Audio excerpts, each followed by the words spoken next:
Hello. Okay, so we are live. Hello, everyone. My name is LeighFelton, and welcome to Lee's Lighthouse. I know that I haven't been very consistent in recording these sessions, and I'm completely okay with that because it's not just about getting content out there and just dumping it on you, but instead, I've always said when I wear makeup, then it's like I'm not going to let this go to waste. Let me get on camera. But even more than that, what is it that I have to say?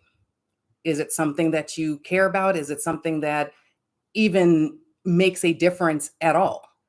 So instead of me saying, okay, I have a schedule of time that this is when I'm going to publish, that's not what it is. It's I have something that has hit me, that has touched me, that has moved me, that has angered me, that has irritated me. I have something that in the lens of authentic leadership, I have something to share that I think maybe there's somebody out there.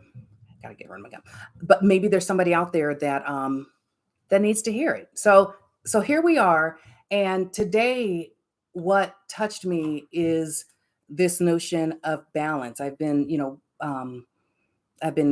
traveling and going a lot of places, and trying to do a lot of things. And I got into a conversation with a family member that was just overwhelmed because she couldn't and feels like she can't be all of these things that she is expected to be. So I've just been thinking about it. And, you know, I think that there is this misnomer in terms of what even balance means in the first place. And so I thought, let me have this conversation with all of you. So what actually is balance? Are we talking about professional, you know, career balance, personal life balance, learning balance, passionate balance? What are the things that go into your bucket of what you might say impacts your ability to have this balance? And so let's just start with the definition of balance in the first place. So as we think about the context of our lives, so it doesn't matter whether we're talking about from a professional standpoint, from a personal standpoint, from a relational standpoint, when we think about the balance of our lives in that context, balance means, what does it take from us, from ourselves? What do we need to look at in order to maintain this healthy, fulfilling mindset?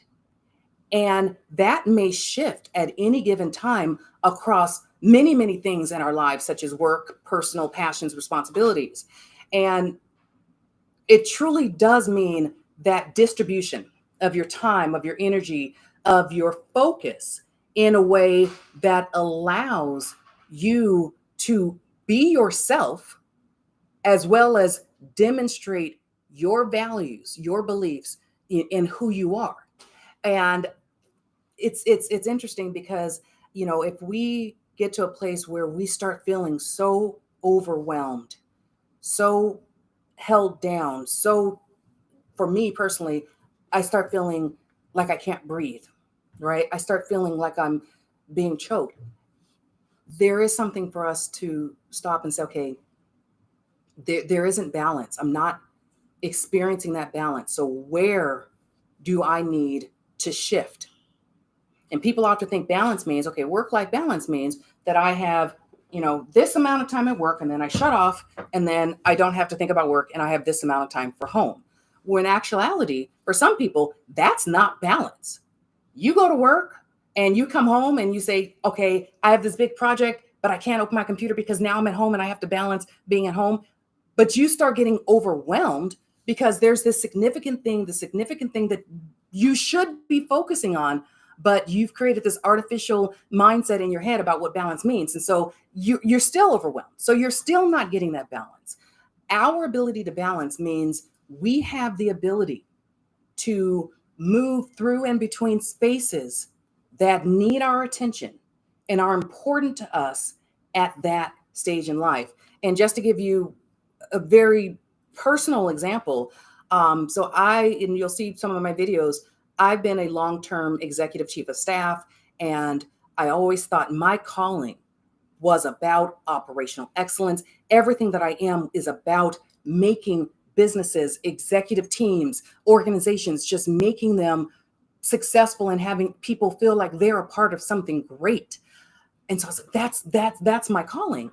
And then I was introduced to ethical AI, and with the great benefits and value that AI technologies will and can bring to society, I also begin to deeply learn the significant danger and risk that AI technologies can have on society as well, especially as we think about um, especially as we think about historically marginalized communities.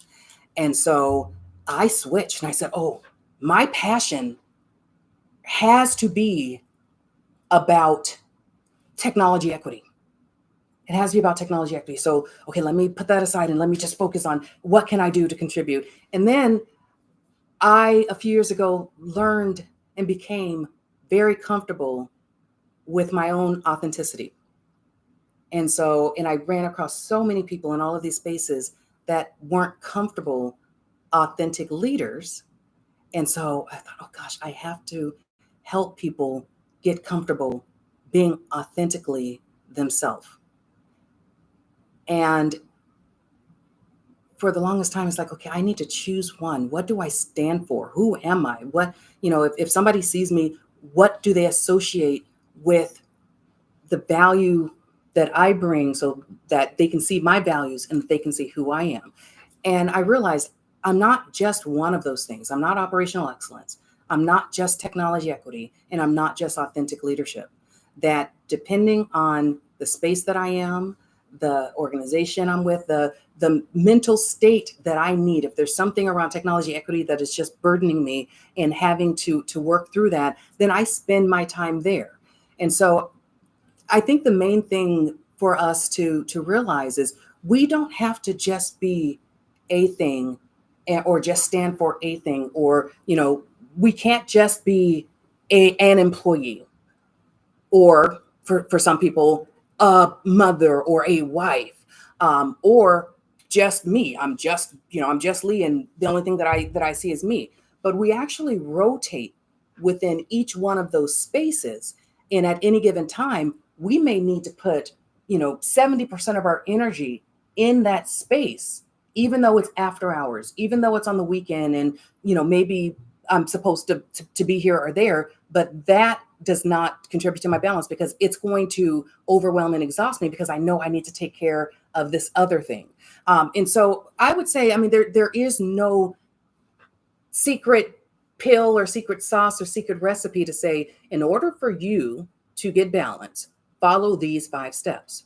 But instead, the very first thing that helped me, and maybe that would help you, is to understand who I am. And I call that my platform. So these are the things that, whether it's work, whether it's at home in conversation, whether it's socially, whether it's just things that I care about and think about, my platform are the things that I'm an expert in or I'm passionate about. And so I've established that. And it's like, now what are my values? What are the things that truly I stand for? Not just the areas of passion, but the things that are meaningful to me and that I stand for. And how do I work between those spaces? And finally, where do I use my voice? What is my microphone? And depending on what I need or what I'm thinking, or where I am in particular spaces, I will and can rotate between those different aspects of who I am. And that actually makes me whole, instead of thinking that there is only one thing or this balance that I need, otherwise it's going to throw things off. That actually helps make me whole, instead of those misconceptions of work-life balance is supposed to just bring all the utopia into your life and everything will always be calm. Because sometimes calmness and not being stressed, or calmness or not getting irritated, that is not the balance that you need. Sometimes you need to express that irritation, that frustration. You need to get that out. And your balance isn't about stopping yourself from having those feelings, but instead, where you need to be at that point in time is to embrace that feeling as part of you, and just unravel it and understand it. Then when you step out of it, you can say, I gave myself that space to feel that. I know why I felt it. Now I know what I need to do. So start thinking internally about your PVV, your platform, your values, your voice. And, balance is not something that I think you find overnight, but it's something that you continually work on, and it will continually be tested, just like so many other things in our life. But anyway, I sincerely appreciate you tuning in. I hope something that I have said here today, even if it just helped one person, I hope something that I've said or shared has helped you in some small way. So until next time, I sincerely appreciate you tuning in to Leigh's Lighthouse. Take care.